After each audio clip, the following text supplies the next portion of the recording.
to do, which is solving a system using a matrix. Regular did not. So be patient with yourself as you're working through it. If you hear like people are answering questions and it's clicking for them and you're getting like, what the heck are they talking about?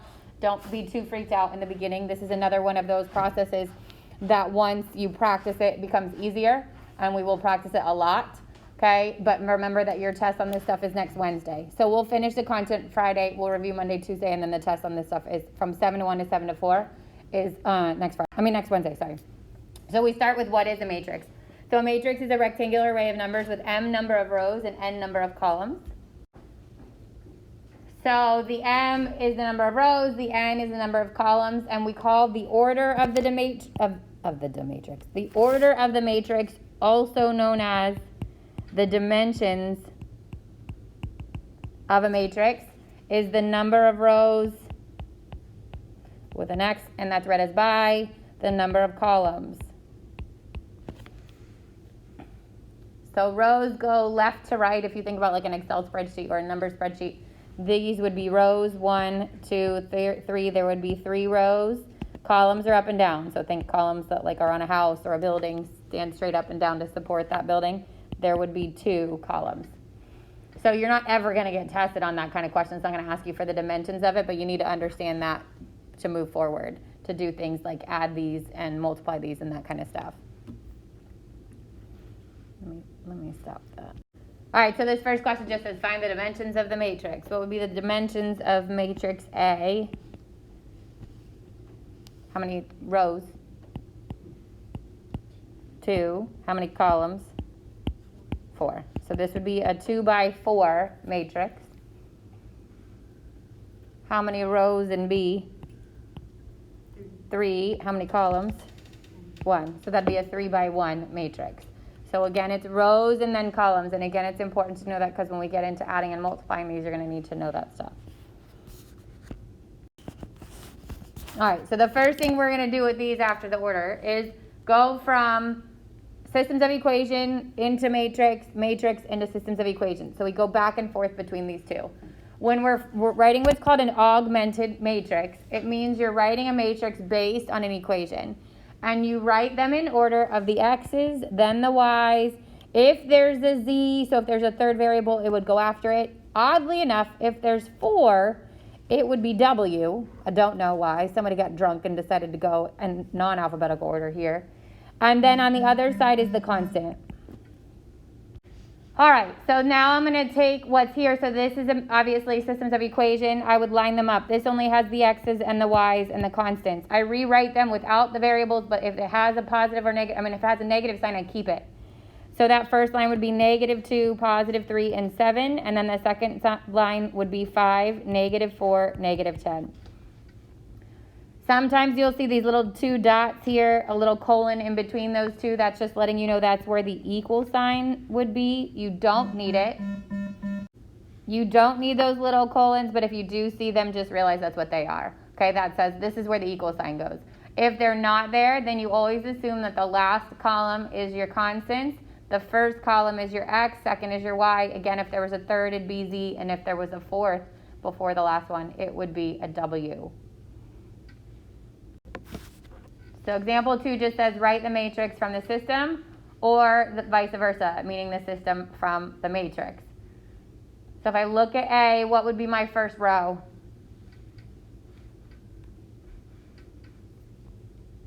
Oh, Sophie left. That means somebody else has to talk to me. Folks from home, feel free to participate. 7, 4, -1, and 10. Thank you. And what's the second row? 1, -5, 0, 17. Good. Thank you, Amber. So if there is not a variable, you do need the 0 as the placeholder because obviously we're going to start doing things with these systems. But you definitely want to leave that 0 in there.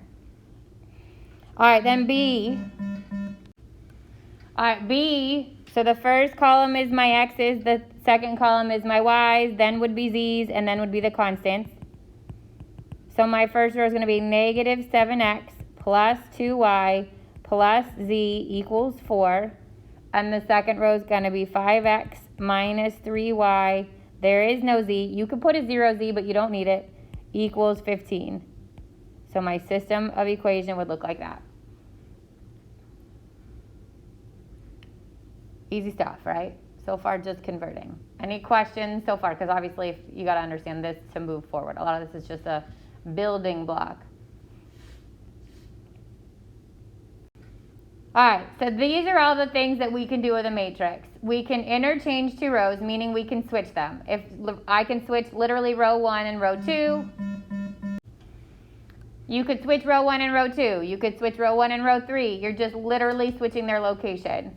The second thing you can do is multiply a row by a non-zero constant, kind of like what we do with a scalar with a vector. I can multiply any row by a number, and then I just have to multiply the whole row by it. And then the third thing you can do is add a multiple of a row to another row. So I can add two rows together without changing either, or I can multiply a row by something and then add it to the other. So three things you can do with a matrix. Move them, multiply, add. Or add with multiplication, because you can put those two together.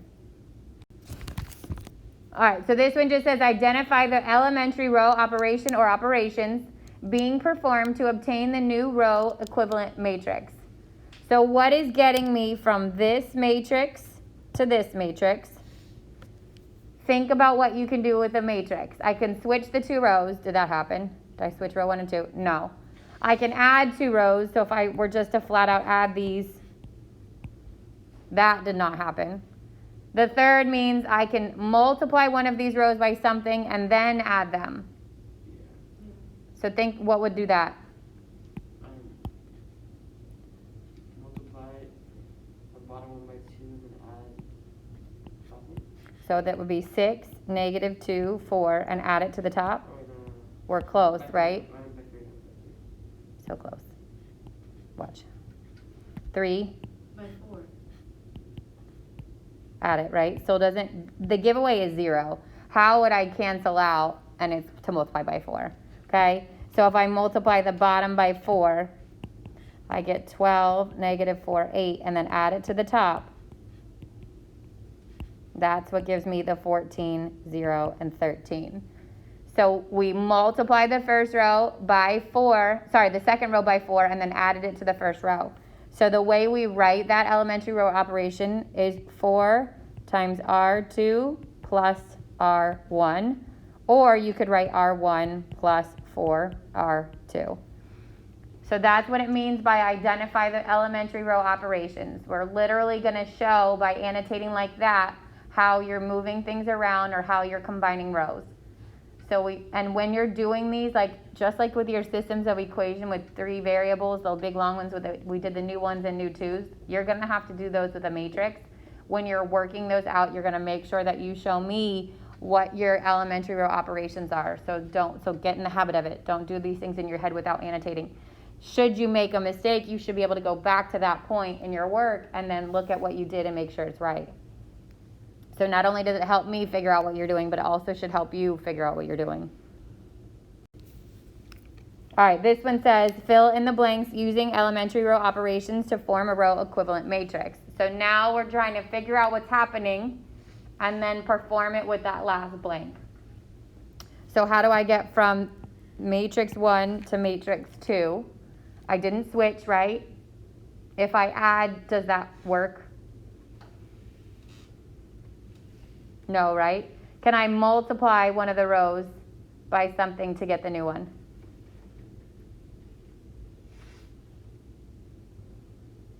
Maybe 1/5. Okay, good. So most of the time we say we're dividing by 5, and in row operations you're not allowed to divide. You just multiply by the reciprocal. So if I multiply the 5 by 1/5, I get 1. If I multiply the 7 by 1/5, I get 7/5. So then the last one's going to be negative 10 times 1/5, which becomes negative 2. And the way we would show that, that's 1/5 row 2. That's all we did.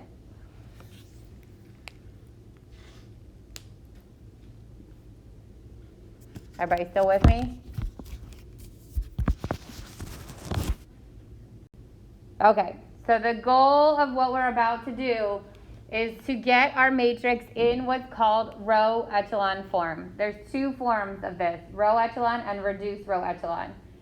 Our goal is to get row echelon form, and that means that any rows consisting of entirely zeros occur at the bottom of the matrix, which won't usually happen when we're working this out, but to determine if it is row echelon form, that would be the case. The second is for each row that's not consistently entirely of zeros, the first non-zero entry is 1, which means as I go from left to right, it has to be a 0 or it has to be a 1 first. The third is for 2 successive non-zero rows. The leading one in the first row is the leading row in the higher row is farther to the left than the leading one in the lower row. And in a lot of words, that just means there needs to be a diagonal of ones that goes from left to right. So the order of our ones has to work that way. I cannot switch these rows. I can't put the 0 at the top and it still be row echelon. You can do that, but then it's not in row echelon. So row echelon form means simply that the first row should usually have a 1 in that top left corner, and then the diagonal should work its way down unless there's a full row of zeros. And then all of these to the right of them will be a mix of numbers. So I need the diagonal of ones, the zeros underneath it or to the left of it, and then numbers can be to the right of it. And this little notation is A12 means row, so that location is row 1, column 2. So remember, row comes first. Then it would be row 1, column 3. Under it is row 2, column 3. So that's how we name, they're called cells, and that's how we name them. Reduced row echelon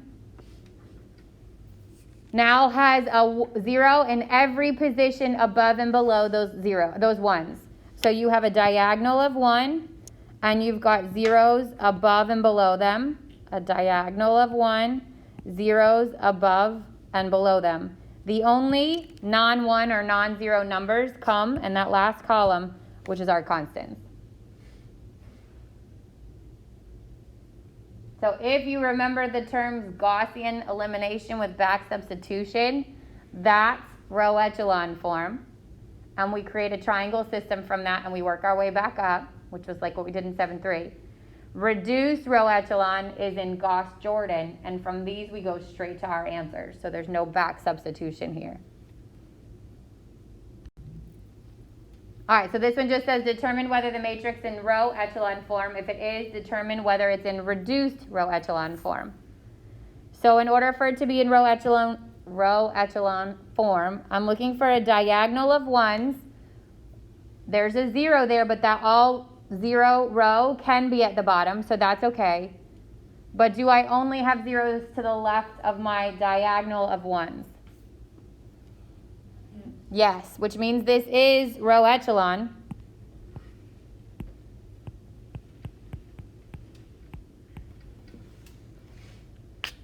Are there zeros above and below that diagonal? We said there are below, right? These are all zeros, but are these all zeros? No, this 1 here ruins it. So it is not in reduced row echelon. So RRE is reduced row echelon.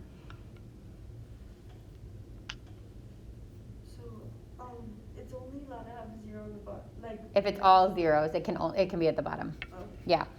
And we still haven't even gone to a question in which would be on a test. Like this is all just leading into what we do at the end. Yeah. So there are homework questions like these to kind of build it up. But the tension is like this. Almost. There's still a little bit after this, but almost like this. So this just says write the matrix in row echelon form. It looks like it's such a little easy one little like direction, and this problem alone could take you 7 minutes. It depends on how you do it, okay? These are the ones that are big. So my goal is to get this to be a diagonal of ones here with zeros below it. That's row echelon form. Now I'm going to walk you through, I do it in this order. Sometimes we have to vary from it, but most of the time if you stick to the order I'm about to give you, it works. And my step 1 is to get a 1 in the top left corner. So that's usually my first goal. And I can use either switching rows multiplying a row or adding 2 rows to get to that. Then I work my way down and over with the zeros. So I start with the 1 under the 1, and I try to get a 0 there. Then I work my way down, and then I work my way over. And then I worry about the ones.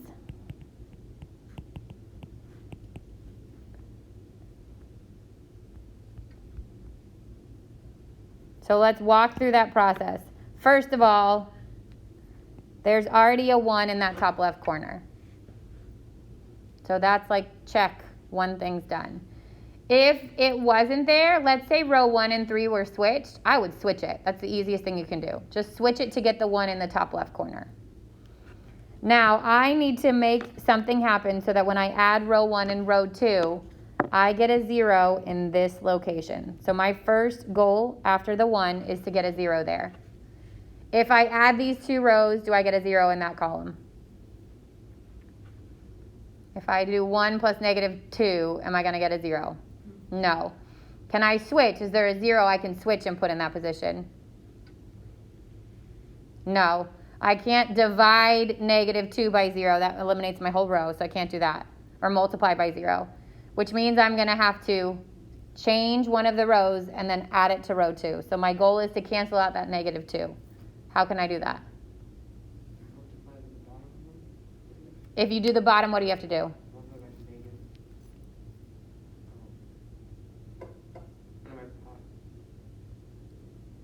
Pretend there's x's and y's there. What would you do to cancel out those x's? You have to multiply both of them, right? You'd have to change both of them if I use row 2 and 3, right? I'd have to multiply row 2 by 3 and row 3 by 2, right? But it would cancel them out. Is there an easier thing you could do? Can you combine it with row 1? How could I change row 1 so that it would cancel? By -2. Or by +2. By +2. So I'm going to go row 2 times row 1 plus row 2. I'm going to take row 1. I'm going to multiply everything by 2, and everything goes all the way across. 2, 2, 0, 10, and add it to row 2. -2, -1, 2, -10. But then why did you lose your 1 in the first row? So great question. When you combine 2 rows, you can replace either of those rows with the new row. So I'm going to leave row 1 alone, but I'm going to replace row 2. So I get 0, 1, 2, 0. That's going to replace row 2. So again, I'm going to say what Olivia just asked, wouldn't I lose row 1? If I replace row 1 with this, yes. But we can replace either of the rows that we use, which is row 1 and row 2, with this new row. So I'm going to leave row 1 alone because I like it. It already has the 1 there. But I'm going to replace row 2, 0, 1, 2, 0. And then row 3 is still row 3. Oh, guys from home, if you're a junior and you want to opt and jump out into the mass, go. I'm going to review this again tomorrow. I can't keep you. If you want to stay, you can, but I can't not let you go. Okay, so I got that 0. Remember, I'm still trying to get the diagonal of 1s and then the zeros below it. So I got this 0. Now I need a 0 where that 3 is. I've limited myself because I'm never going to be able to combine row 3 and row 2 and get a 0, right? Because I made row 2 a 0, which means I have to find a way to combine these 2 rows together to get 3 to be a 0. How do I do that? Good. -3, row 1 plus row 3. So I'm going to multiply everything in row 1 again, this time by -3. -3, -3, 0, -15, 3, 6, 7, 14. I get 0, 3, 7, -1.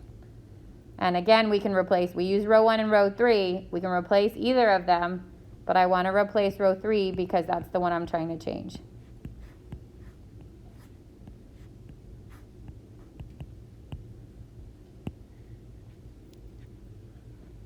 Here's my updated matrix. Okay, We said diagonal of ones, zeros above and below. We get this one, we get this one, we just need this one. I mean, sorry, not above and below, just below, because this is row echelon. Now, if you follow in the pattern that we're doing, there's also only one row I can combine this with. If I combine this with row 1, no matter what change I make to row 1, I'm always going to lose that first 0, which means this last 0 you always want to find with row 2 and row 3. So how can I get a 0 where that 3 is? Yeah, why do you have to use row 2? Because if I use row 1, I'll lose this 0. No matter what I multiply 1 by, I add it to 0, I lose that 0, right? So it's always 2 and 3 for that last 0. What do I multiply 2 by to cancel it with 3? The second one. Good. So negative 3, row 2 plus row 3. And I get 0, negative 3, negative 6, 0, 0, 3, 7, negative 1, 0, 0, 1, negative 1. Rewrite your matrix. 1, 1, 0, 5, 0, 1, 2, 0, 0, 0, 1, negative 1.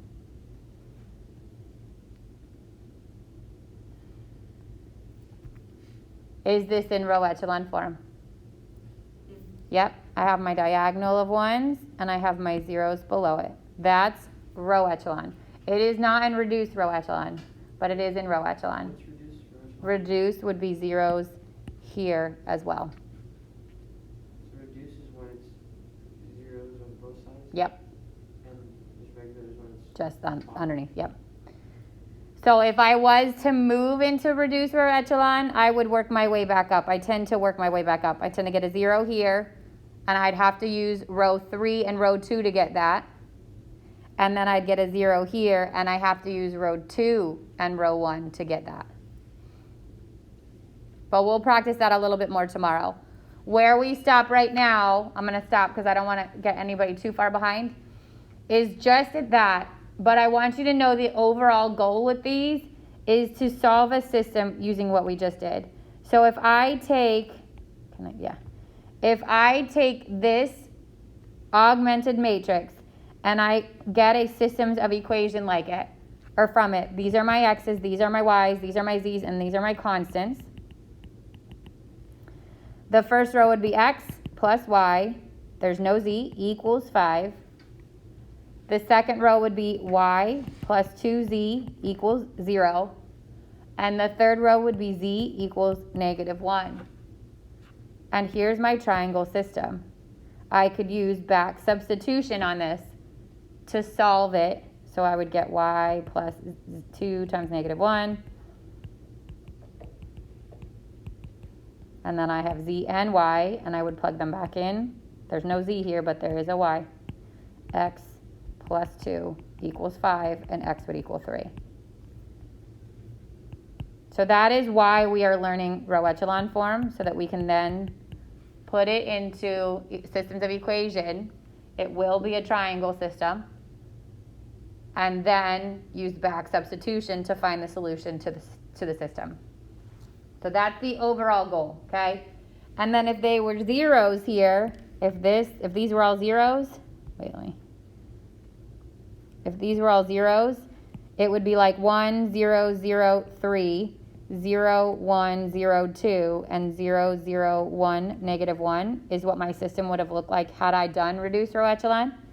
And so you have to do a little bit more work on the matrix side, but the payoff is that this is x equals 3, this is y equals 2, and this is z equals negative 1, and there's no back substitution involved. So these processes have names. The first one I did with the back substitution is called Gaussian Elimination, and it literally says Gaussian Elimination with back substitution. And then the second one is called Gauss-Jordan, but we'll get more into that tomorrow. Questions on anything we talked about today? So today is really just the foundation of what we get a little bit deeper into tomorrow. All right, here's your perk being in a mostly junior class, well, and even just in the homework. It says write the solution represented by the augmented matrix. So this is my matrix. I want to write it in system form. How do I rewrite that first row?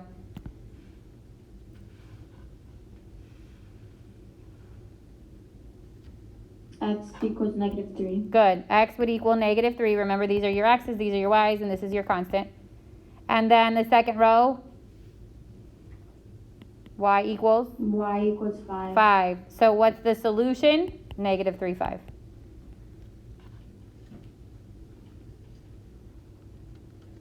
Did you skip the slide before this? Yeah, the extra example we'll start with tomorrow. Oh. Yeah. This is what I just talked about at the very end.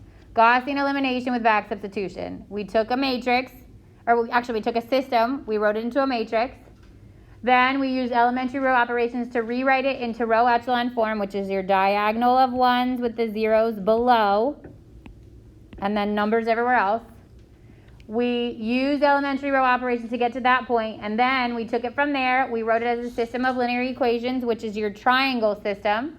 And then we used back substitution to find the solution. So that's what we just did at the end of that big, long, last example, okay? So the last two questions in your homework basically tell you to do this. One is with a system of two variables. So let's do this one. First step, rewrite that in matrix form. What's row 1?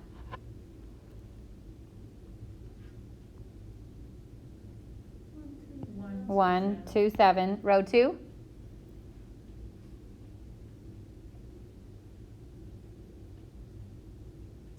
218. Good. So I want to get Gaussian elimination means row echelon form. So I want diagonal of ones and I want the 0 below. I already have the 1 in the top left corner. So the next thing I want to do is put a 0 where that 2 is. How do I do that? Multiply the top by -2. Good. -2. Row 1 plus row 2. -2. So -2, -4, -14, 2, 1, 8. And I get 0, -3, -6. That replaces row 1. So I get, row 2, sorry. 1, 2, 7, 0, -3, -6. So I have my, see I had the 1 there, Maria, but I just lost it. There was a 1 here. Do you see that? Yeah. But I just lost it. So let's say that wasn't there and I had worked to get it there. When I go get my 0, I could lose it again. So I lost the work. Does that make sense? So then how do you get? So how do I make -3 become 1? By multiplication, addition, or the combination of the two. Can you multiply the top by 3 and then the bottom by 2? I can, but then when I add them, I'm going to lose the 0 I have, right? Oh, yeah. So I really just want to do something to this row Multiply by 1/3. by, so close, -1/3. -1/3. So that last 1 you always get by multiplying by the reciprocal. So I would get 1, 2, 7, 0, 1, 2. Now I'm in row echelon form. I got my 0, I got my 1s and I got my 0 below. Here comes the back substitution part. This would be x plus 2y equals 7 and y equals 2. So it's a mini triangle system. The 2 equals y, which means I can plug it in here.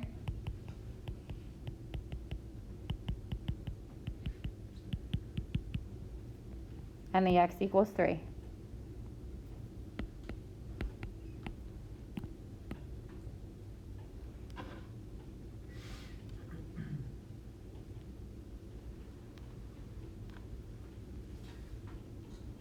Questions on that one?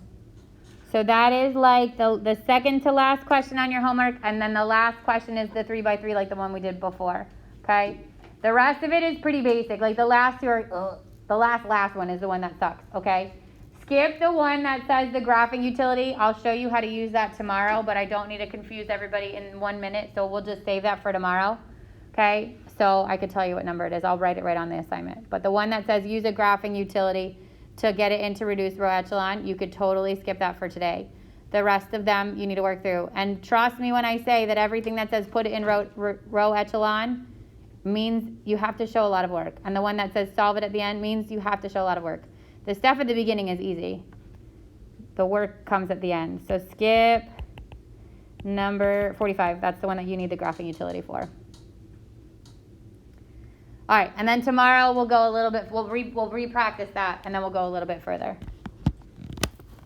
Questions? Miss Chris Weiser? Yeah. Instead of